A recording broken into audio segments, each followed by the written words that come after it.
personal reasons. Ah. Yeah, that's sort of what's... No, anyway, I will look to getting a third guy in on this, especially now that I'm hosting it. What? Raise the roof. I am... But I will try to get a third guy so it's not just echo chamber here with me installed. We have another third opinion here, another third voice. And hopefully it'll bring us something that's new to it. Anyway, tonight we are discussing the Tenno clans of the Orcish era, the ones that have been consistently hinted at by DE themselves, and are named in the polarities of our warframes and weapons, as well as our mods, of course. Most recently, and if I can pull that up real fast, if it's at all being able to pick up the visual on stream, most recently in DevStream 55, we were also shown that the names also correspond to the map of the galaxy. Perhaps as the Orcans saw it, or perhaps just as Tenno mapped it up for strategic reasons, as they seemed to hint at in the stream. Still, do you have any input on any of this so far? Yeah, I didn't think that's a good point that the Tenno have their own jurisdiction, beyond, because that's something that I think that I've always liked that not a lot of people seem to agree on, which I think is unfortunate, is that the Tenno have their own like culture and ideals outside of the Orokin. Like they were underneath the Orokin in terms of being dominated by them, I suppose you could say, but they still had their own personal beliefs. They weren't just soldiers. They were their very own unique race, which I think is a cool feature. And I very much agree with that. The counterpoint to that I see getting brought up consistently when people bring that up and try to say, no, can't be like that, is that the Orkin wouldn't have let them do that under their guy. They would just try to keep them as soldiers, to kind of crush and squelch these uprisings of individuality between all of them, which makes sense, especially what we've seen happen with like the sentients before. But at the same time, they just can't. It's just not feasible for them to be able to do that. Especially now that we know their guide, the Big Lotus, has no ties to the Orkin. I'm just not seeing where they'd actually be able to stick their fingers into the Tenno and try to dictate what they thought and what they didn't think. It was very clear that, at least, not initially, but over time, the Tenno would take on their own culture, their own clans. And that is sort of where it comes down to with whether or not the map we have is Orkin or purely Tenno. Because a lot in how... Yeah. Oh, go on. Oh no, I was just gonna say that with the Orokin, dominating the Tenno, they might have been more than willing to let the Tenno kind of hype themselves up, so to speak. Like say, oh hey, these guys are becoming even more, warrior dictated and even more of like a central idea that they have to be warriors. Why don't we just let them do their own thing and they'll go on that? No need to interfere. That is true, yes. That makes sense, because if they are just making themselves more and more warriors, generally a warrior is subservient to some greater thing.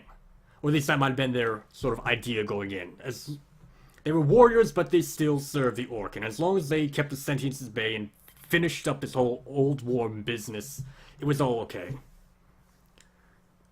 As I was saying, though, when it comes to whether or not this was mapped out by the Tenno or the Orkin or not, I personally want to lean towards what we have from DevStream 55, barring, of course, the placeholders they talked about with the dragon and all that, is the Orkin version of it. And the Tenno took the names for their various clans from where they were stationed in that sector. And of course, that also corresponds to, at least in some regards, the purpose and whatnot of those various districts, I guess. I wrote some notes. Regions, yeah. I don't know. I'm still trying to work out all of the terminology and whatnot. You have the system, then you have sectors that are like different areas, or the like subsystems, whatever. On point though, I've mailed you some of those just so you would have sort of an idea of what the names of them were. But I have sort of thoughts listed out on the various districts, areas, or whatever, and how their names might relate to the various clans. Sort of trying to tie together the locations of those areas in the system as we understand it in reality, because I think we could all sort of agree that Nerimon cores and Nerdfields, this probably isn't exactly how the system is laid out. You don't have all these things in nice little clusters moved over and over and like that. They probably No. they probably And I was just gonna say, in a later version of the star chart, they showed that it is a lot more oh, they have a later amorphous. version of it. Yeah, that's the one I was looking for. I don't remember Ah, what stream it is, but Steve sits down and it shows that they are in kind of more natural-looking regions of the system, as ah. opposed to these nice big blocks. Okay, well that's I I wish I had known that existed. I don't know how I forgot about that. Uh, I'll look for it afterwards and throw it up in the stream or something like that. But yeah, so yeah, it's very not much about all that. It's just sort of how they were laid out. Sort of starting off of my notes, though, the first thing I wrote down is about the Varzine Expanse, which apparently is that whole asteroid belt sort of area with Ceres and whatnot being in it.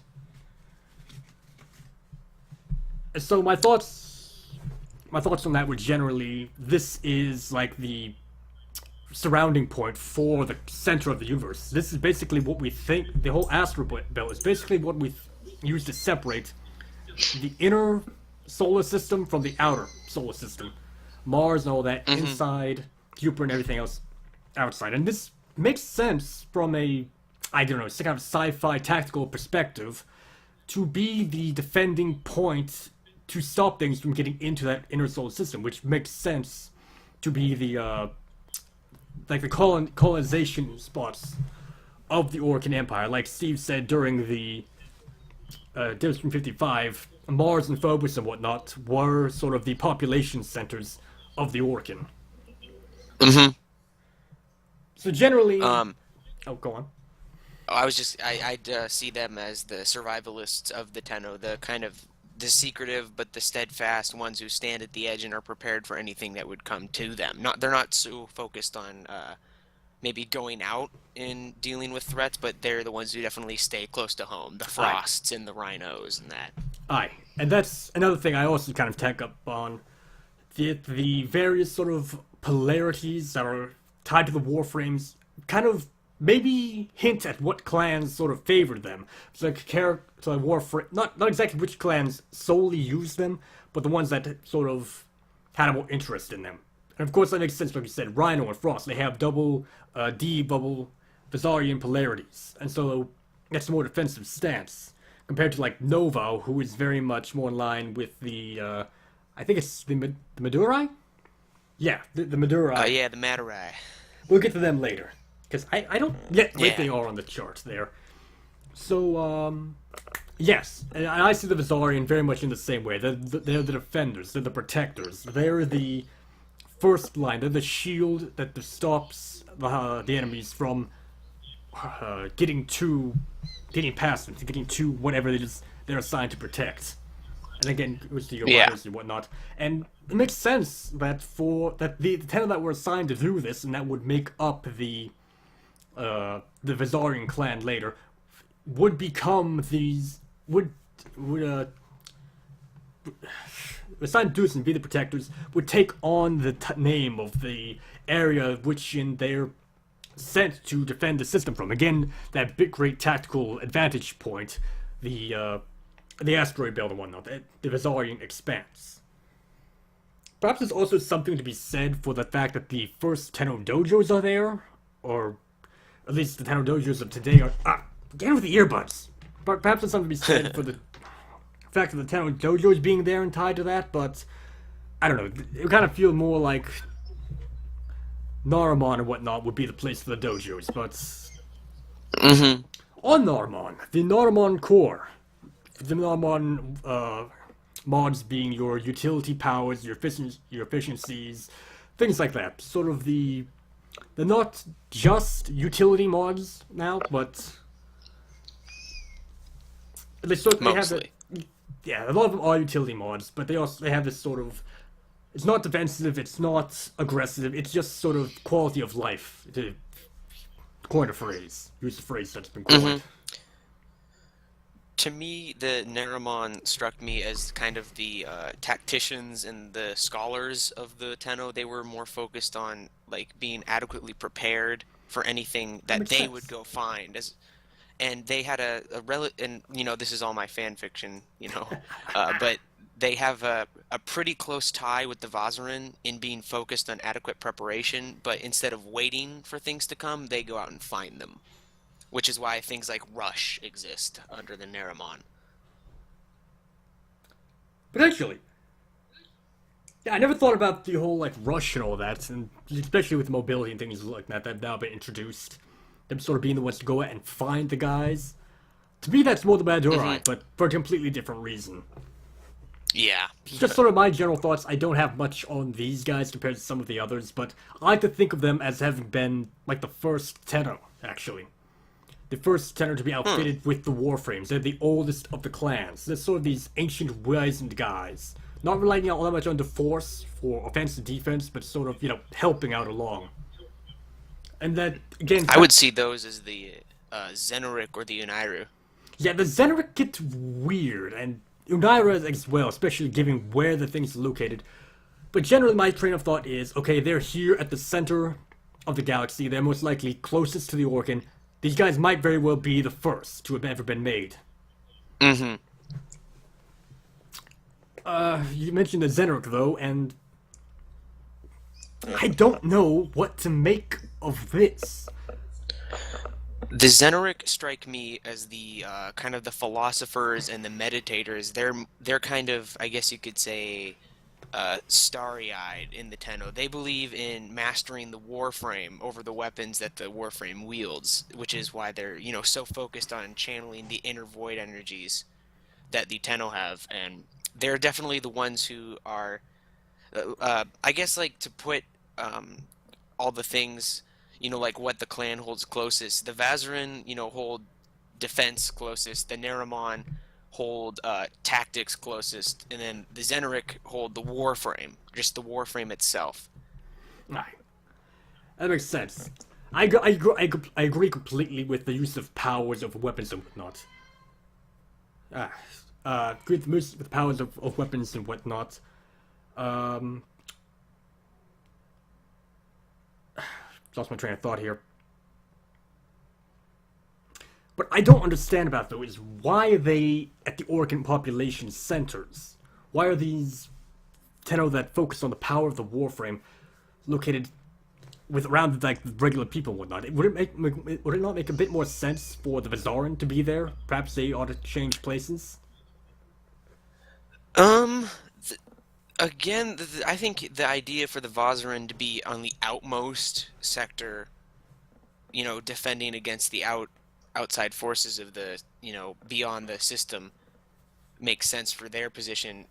So it is the Zenoric are at the core of the system in the star chart.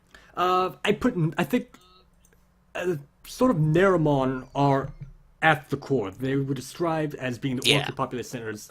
They're Mars, Venus, Earth, all that. While, oh sorry, the inner solar system. There's the Nurk, all the population centers, the Mars, Phobos, and whatnot, which are a bit more out than sort of the inner ones, which probably where the Organ had their Hmm. palaces and whatnot. Yeah.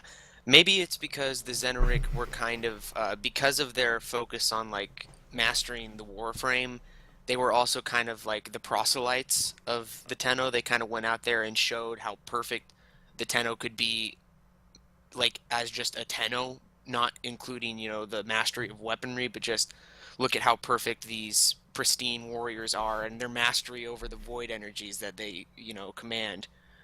And And so they kind of stood as like examples amongst the lower populace to kind of look up to. yeah, that makes sense. It's actually something I hadn't considered, especially with the whole idea of Oro that ties between the Tenno with the Orcan and pretty much everything else. What exactly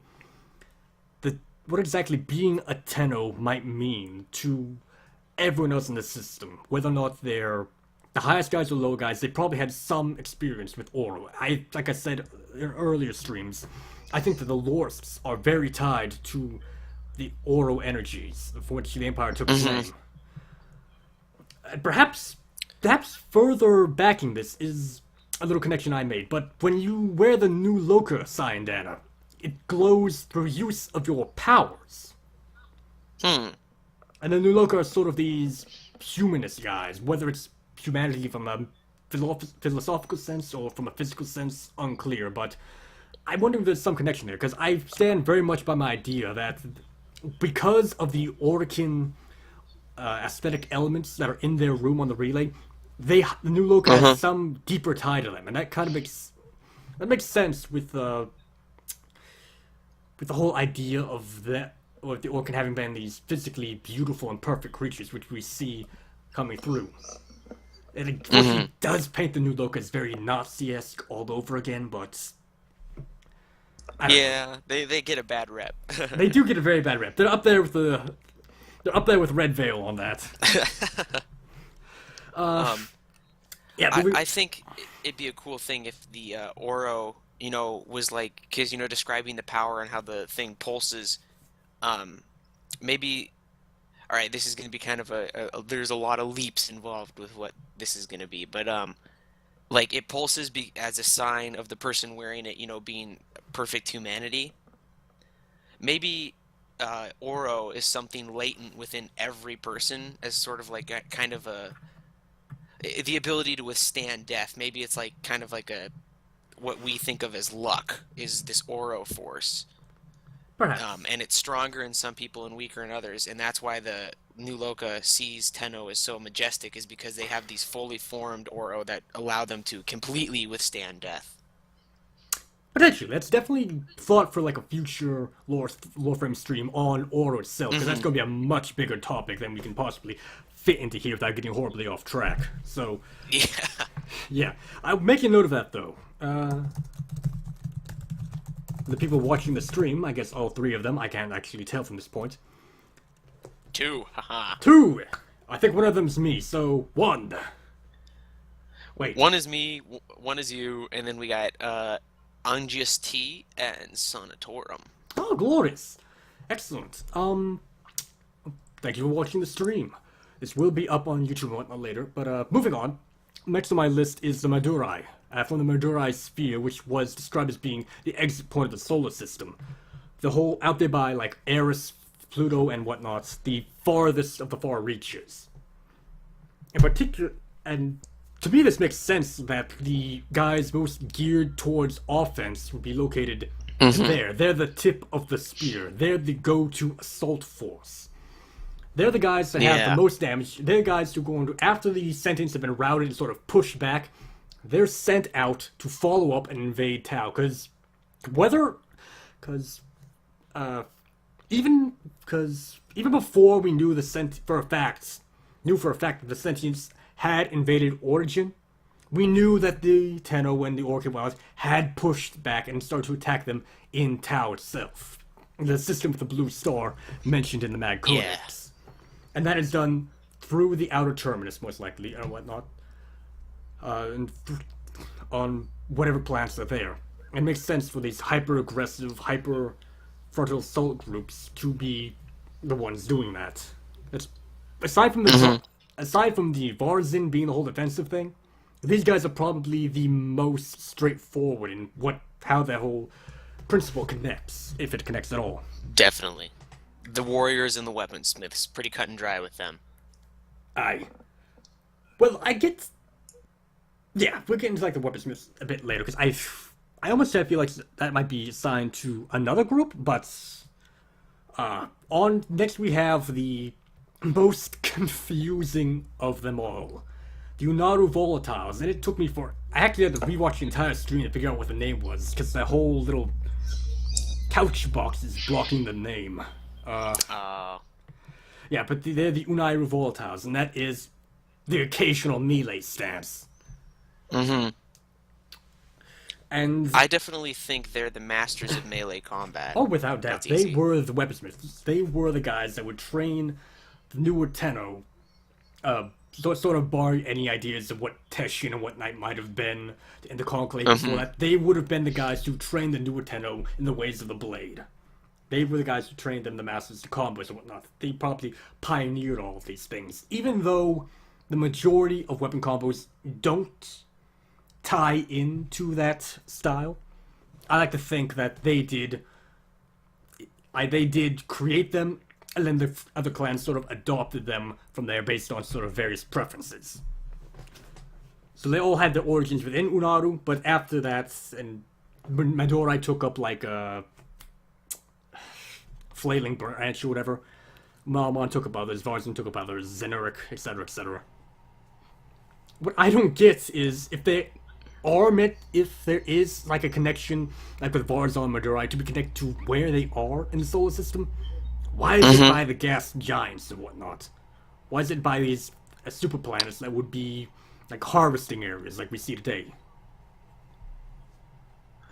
Maybe because of the intense climate was more of an area where they could perfect their That's a good combat or point. something like that. And additionally, one thing we have to consider is that these aren't final That areas. is They're just kind yes, of, hinted there. yeah, that is very untrue. It could be very easily changed. But I do. That is something I hadn't. And another one,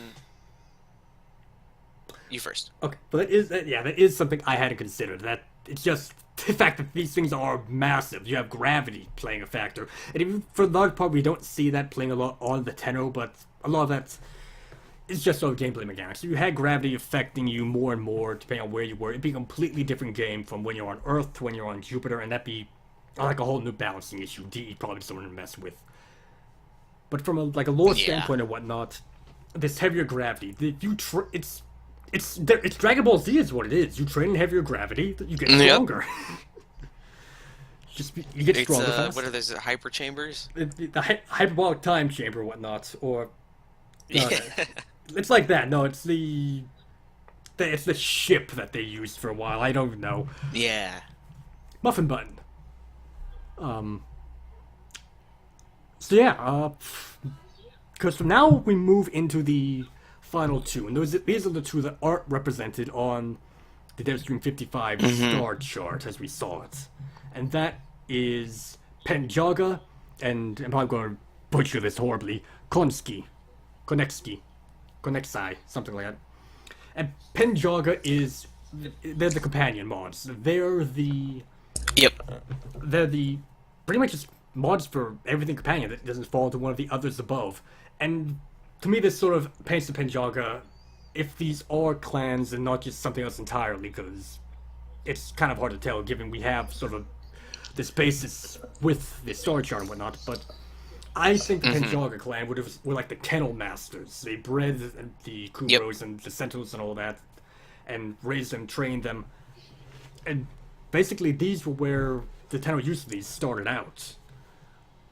And that's something else I know in particular was that I like to think that the Penjaga was an offshoot of Narbonne, because they're very similar symbols, as a matter if you've ever noticed. All you have to do is take Narbonne, turn it, and add a little dot to it. So I it's could see that. yeah, it's pretty much just what you said. It's very kind of fan theory-esque, but they kind of play very similar Yeah. roles. They're very more utility and not directly focused with Tenno offense and defense. It's more about this support. Go on. Oh, I was they definitely struck me as the Beastmasters and the inventors of the Tenno, and I didn't think about the connections with the Neramon before, I but Yeah, just something I I noticed. like to think, yeah, I like to think of the Neramon, like as the tacticians of the Tenno, so that I would make sense that an offshoot of them would be like, all right, well, what's a great way we can plan in a way the enemy wouldn't foresee by using these outside forces that they can't, the beasts they of kind war. of don't think about. Even Exactly. I mean, we have tanks and whatnot, even in the modern day, and we still have bomb sniffing dogs and whatnot we've been using forever. Just because they are efficient, they are good tools. And we do know that Kubro were used in the by the Orokin for combat purposes, at least at some points. Aye, and that makes sense because we know the Orkin had their own forces as well. They had the Dax, they had the Grineer too, which at some point, and of course they had the Corrupted. Hmm. So, exactly where on sort of this further timeline they stopped being purely Orc and started being Tenno, for how brief that may have been, it's very unclear, but the most, we don't really have a set timeline to begin with, so it's not really worth pondering over. Now, lastly, we have, how did I pronounce this? Konexi? I think you said it Konski, but I definitely think it's Konexi. Konexi, yes. And Uh, these are the fusion cores. Yep. And They that's all strike they me are. as they strike me as the group that was focused like the Void Smiths, the one who Yes, like yes. studied Void to kind of get better at mastering it. They would probably be pretty closely aligned with the Zenoric in my head, Aye. And that's as very kind of trying to perfect it. And that's very much what I fall in line with. They were the forge masters and outfitters for the Tenno. They designed maybe even the weapons themselves before Unaru like took them and started training and practicing with them. But they designed these things. They found ways to improve upon them. And a little note I have here is if the regular warframes originate post Orkin, or pre Orkin, Yeah. or whatever. No, okay. What I'm saying is, if the regular warframes aren't made by the Orc, they were made by this clan, the Konski, Konexai, see, the K clan. I probably shouldn't say that ever again. Yeah, they were developed by Fusion Clan, and Yeah, there we go. Fusion Clan. Get with the Dragon Ball Z. That seems to be a theme. So yeah, and this all just is sort of very base speculation on very little information, and I'm not even going. Apparently, I'm not even going for the most up-to-date thing we have. I'm working with an age-old, well, relatively speaking, age-old star chart here. I wish I knew what stream the updated version I'll- came from, but it's definitely cool. Yeah, I'll look through it. I'll look through them after this, see what I can find, and post something about that. It may have just been like the developer workshop or something as well. So, next we have, and now we're done with that, we have the fan theory of the week. I think I linked this to you earlier, did I? No, I don't think I I did. don't think so. Okay, well, I'm going to link it in sort of chat here right now.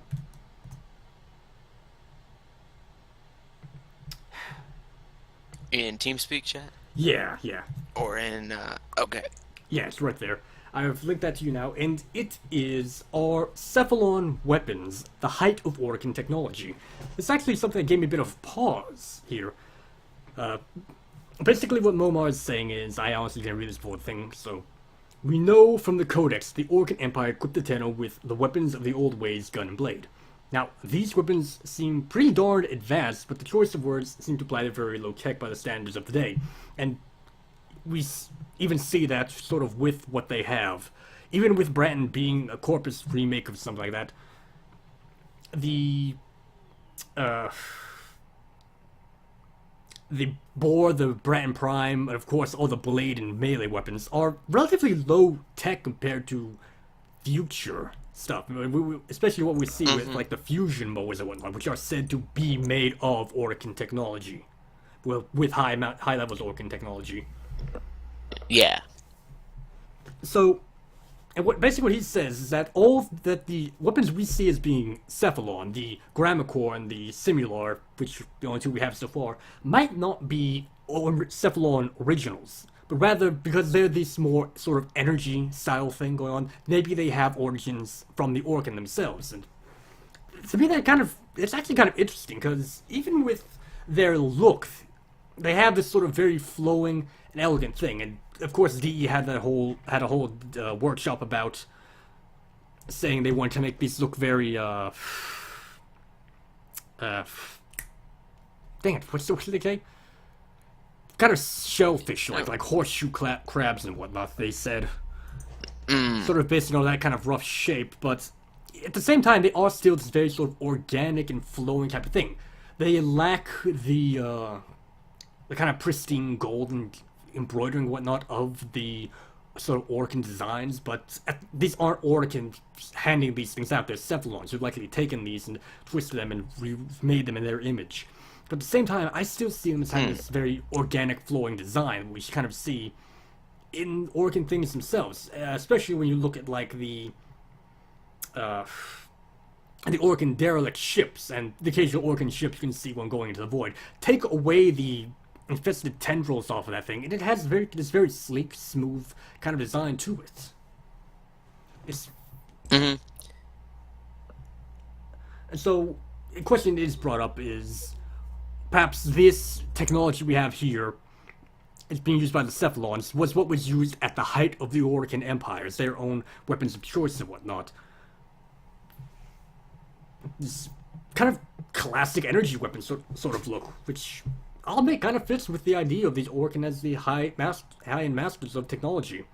And of course, I also have my own theories and whatnot on how that applies to other things we've seen, but that's for later streams once you know more facts. So I'll shut up and let you speak now.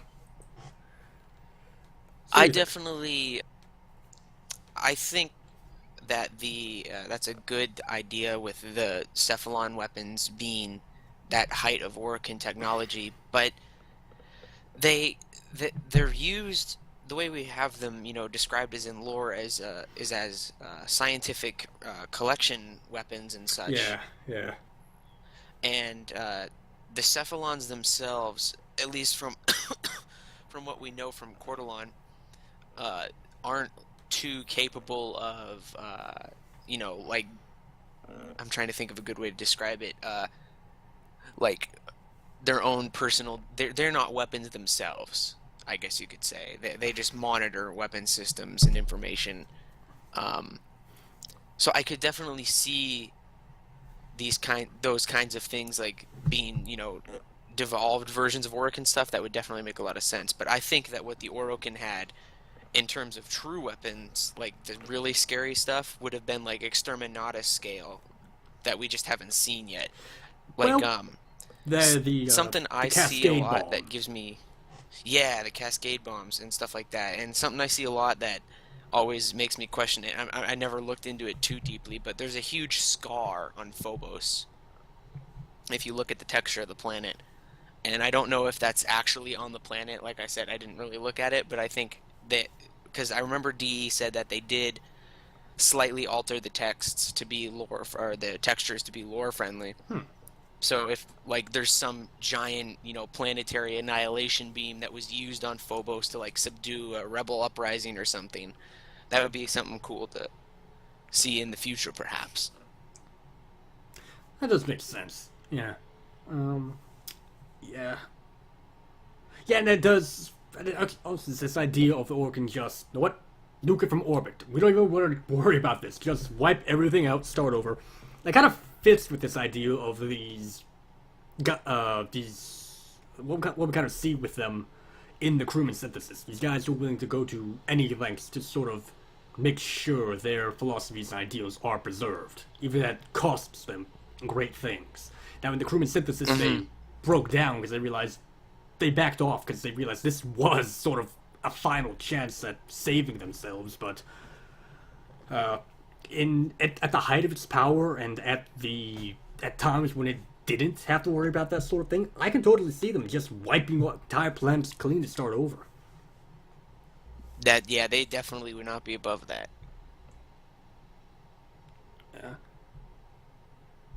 Yeah, and a lot of the comments here are just saying pretty much what you've said, noting things about it. A few people do kind of agree with it, like one person, but I don't know. It is kind of a shot in the dark, and it may just be that the fact that the Cephalons are Orkin creations by themselves originally. So, yeah, I don't know. Probably is no connection. It probably is just sort of this original sort of thing going on. The science mod, yeah. Yes. It's probably is just started off as science, were changed by others into weaponry, and the Cephalons adopted it. But it's a very strange sort of design to them. It kind of gives me pause. Yeah. And that is literally everything I have. We probably could have spent another good 30 minutes talking about the aura when you brought it up. Yeah, we could, we could find ways to talk about whatever we wanted for literally hours if we wanted to. Oh yeah, yeah. Something I forgot to do at the start of the stream, but now's a good time to do it, is, it's been a long time since the last stream, but I want to, between streams, if anything new gets brought up, pertinent to the last one we did, I think it's a good idea to bring it up. And one that I didn't even think about, that we kind of totally glossed over, and it's not super important, but it's still kind of a cool thing to notice, is that in the Lorist entry, or in the Corrupted Ancient, she mentions that New Uxmal, is as old as the atmosphere on Mars. Yes, yes. Which to me indicates that, a lot of people are like, wait, how are we on Venus and we're breathing and all that kind of stuff? It definitely, settles the fact that the Orokin were able to terraform planets, and that they created the atmosphere on Mars and then erected New Uxmal afterwards. Ah, that makes sense.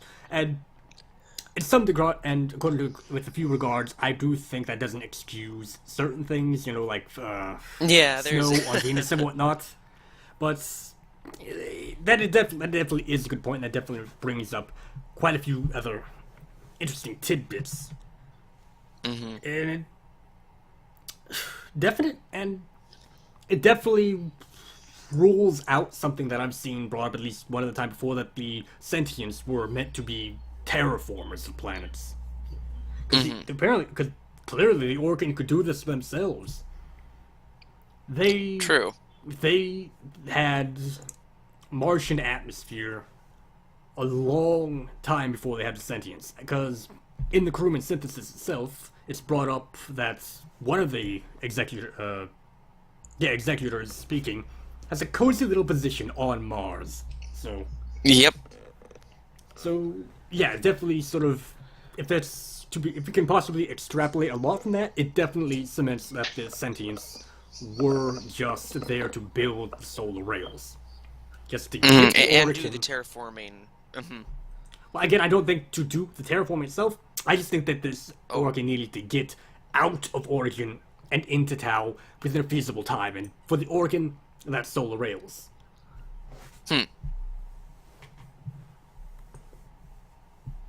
And whatever happened to the sentients after that probably led to the Old War, but we have update 18 for that.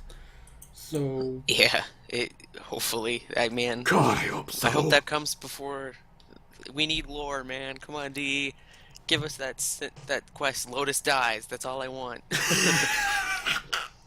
No, honestly, on that note, the ultimate way to get people to stop saying Lotus is evil, we have to stop her, would be for her to physically put herself in harm's way to protect the Tenno, especially from her own kind. Just the whole kind of cliched but always awesome jump in front of the attack and block it with your own body sort of thing. That would be pretty funny.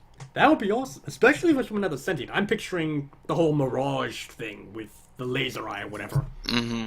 Like, we're stuck in space in our Arc-Wing, or even on a Lasset that's been crippled. The sentient's closing in, it's charging, it's about to fire its laser. And Lotus jumps in, blocks the attack, gives us time to escape, or forces the sentient to fall back.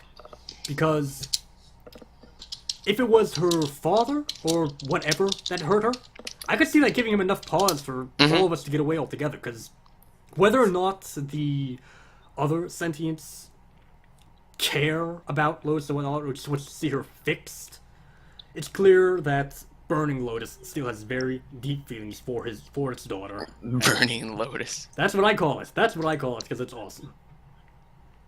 Very deep feelings, very close to his daughter, and does not want to see her hurt. Like you said, he will try to stop them. But he's definitely not. He's not above letting them do it, because he's like, they consider you Riven, and they'll take you back. I will try to. He will try So to if stop he them. needs to. Yeah, I could definitely see that, but it will give him pause, and it may just even be that he will try to stop him, but he knows he's not strong enough to, especially not now with whatever they let happen to him during the old war. But yeah, for the time being, I think that just about covers everything we have to talk about. Anything else on the I Ten guess Clan? so. Yeah. So No, kind of a kind of a, bending. Oh well. yeah. Well, we'll have more next stream. We'll whether it's on the Oro or something else in between there, because with any luck, we will be getting 17.5 this week. So Yeah, I think it's gonna be this week for sure. they said it was this week. I'm trusting this week. It might not be Wednesday. It might not be Thursday. They probably actually don't like to do Friday more, do they? So, oh whatever. Whatever it is, hopefully there will be enough information in it that we can do an entire LoreFrame stream on that. Because there's a new quest in there for Atlas, if I remember correctly. Yeah, you're right. They did say he was coming from a quest. And boss So fight sweet. from in there, so who knows?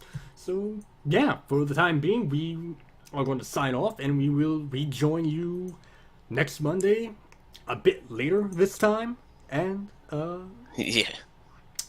talk about whatever we can talk And about. hopefully this goes up on YouTube and there are no errors. There are no errors, indeed. Yes. Who knows? We'll see, and if not, hopefully the video quality will be decent enough.